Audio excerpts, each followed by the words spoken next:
មពុះគោជាមួយនឹងតាយោងចេកមួយមុខនេះធានាថាឆ្ងាញ់ហ្មងបងប្អូននិយាយពីថាពុះគោហ្នឹង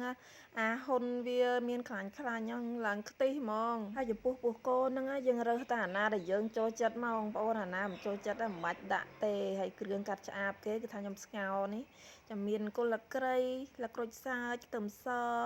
ហើយបើនិយាយពីខាងពោះវិញដោយបងប្អូនឃើញចឹងគឺរើសច្រើនមុខមកប៉ុន្តែផ្ទះខ្ញុំគឺអត់ញ៉ាំតែសួតទេគឺខ្ញុំអត់ដាក់ទេហើយបងអំបិលវាចេងស្ករយើងយករសជាតិឡមមកដើម្បីឲ្យពុះគោយើងហ្នឹងវាមានជាតិស្រាប់ហើយខ្ញុំក៏បន្ថែមម្នាស់នេះមកចំណិតធំនេះដែរចាដើម្បីឲ្យពុះគោយើងហ្នឹងគឺថាស្ងោរទៅវាឆាប់ផុយបានល្អហើយរយៈពេលខ្ញុំស្ងោរហ្នឹងប្រហែលជា1ម៉ោងហើយខ្ញុំកូរទឹកប្រហុកបន្តិចដើម្បីធ្វើញោមនឹងញោមខ្ញុំគឺថាចូលចិត្តដាក់ប្រហុកចឹងបងប្អូនហើយបន្ទាប់មកទៀតនេះគឺតាយោងចេកចាញោមពុះគោតាយោងចេកគឺត្រូវតែមានតាយោងចេកនឹងឯងចាយើងហាន់វាស្ដាងមកហើយដាក់ទឹកនេះយើងដាក់ក្រូចឆ្មាតិចមកដើម្បីកុំឲ្យតាយោងចេកយើងនោះវាខ្មៅគ្រឿងផ្សំបន្ទាប់មកទៀតនោះគឺមានខ្ទឹមសខ្ទឹមក្រហមហើយខ្ទឹមសនេះខ្ញុំហាន់ជាប្រទេសអញ្ចឹងចាយើងដាក់ច្រើនលៃលោកមើលតាមបន្លែតាមសាច់ដែលយើងមាននឹងមកម្ទេសហិលដាក់តាមការចូលចិត្តហើយបន្តមកទៀតនេះគឺដល់ពេលលាយទឹកត្រីនឹងឯងចាខ្ញុំដាក់ទឹកប្រហុកនឹង2វែកកន្លះហើយទឹកត្រីនេះ1វែកចំពោះទឹកប្រហុកហ្នឹងគឺវាអត់ដិតខ្លាំងទេបងប្អូនមកឈ្ងុយប្រហុកមុំទេហើយមានស្ករត្នោតប៊ីចេងស្ករខ្ញុំលួចរ៉ូឌីបន្តិចដែរឆ្មា2ទៅ3ផ្លែចឹងទៅហើយចំពោះរសជាតិវិញគឺយើងដាក់តាមចំណូលចិត្តប្រៃជូរផ្អែមចឹងមកដិតឲ្យហើយមកដល់ពេលយើងលាយទៅគឺថាវាល្មមហើយខ្ទឹមដែលយើងបានហាន់មិញហ្នឹងគឺយើងដាក់ចូលមកតែចំពោះម្ទេសគឺខ្ញុំអត់ទាន់ដាក់ឯងព្រោះខ្ញុំមានកូនតូចញ៉ាំដែរអញ្ចឹងចាខ្ញុំចាំដាក់ពេលក្រោយដួសទុកឲ្យគាត់សិនហើយមើល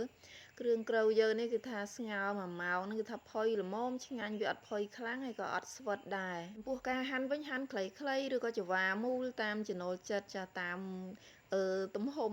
គ្រឿងក្នុងយើងហ្នឹងណាបងប្អូនចាំមានចកមាន100ស្រទាប់ពេងមានហ៊ុនមានពោះតូចអីចឹងទៅចាយើងហាន់តាមអារម្មណ៍តាមចំណូលចិត្តយើងមកចាចូលចិត្តមិនដាក់ចឹងទៅតែចង់និយាយថាបញ្ចូលសលេងនឹកឃើញហេវទៀតហ្នឹងបងប្អូនយកកធន់មួយមកដាក់សាច់ដែលយើងបានហាន់មិញនឹងចូលហើយទឹកត្រីនឹងចូល2វែកហើយកូរវាឲ្យចូលសពសាច់មួយជាតិនោះសាច់យើងមានជាតិសិនចាំដាក់តាយោងចេកចូលហើយក៏ខ្ញុំក៏បន្ថែមទឹកត្រីដែលយើងបានធ្វើមិញហ្នឹងចូលទៀតមកគឺដើម្បីឲ្យវាចូលជាតិហើយវារៀងស្ទើពណ៌បន្តិចទៅខ្ញុំបន្ថែមទឹកកកកាយទូទឹកកកណារោការ៉ុតបានមួយហ្នឹងឈូសចូលថែមទៀតមកហើយក៏វាបង្កើនរសជាតិការឆ្ងាញ់អញ្ចឹងណាច្បល់ឲ្យសពទៅហើយភ្លក់រសជាតិតាមមាត់យើងមកបងប្អូនចូលចិត្តរសជាតិប្រៃជូរផ្អែមបណ្ណាអីតាម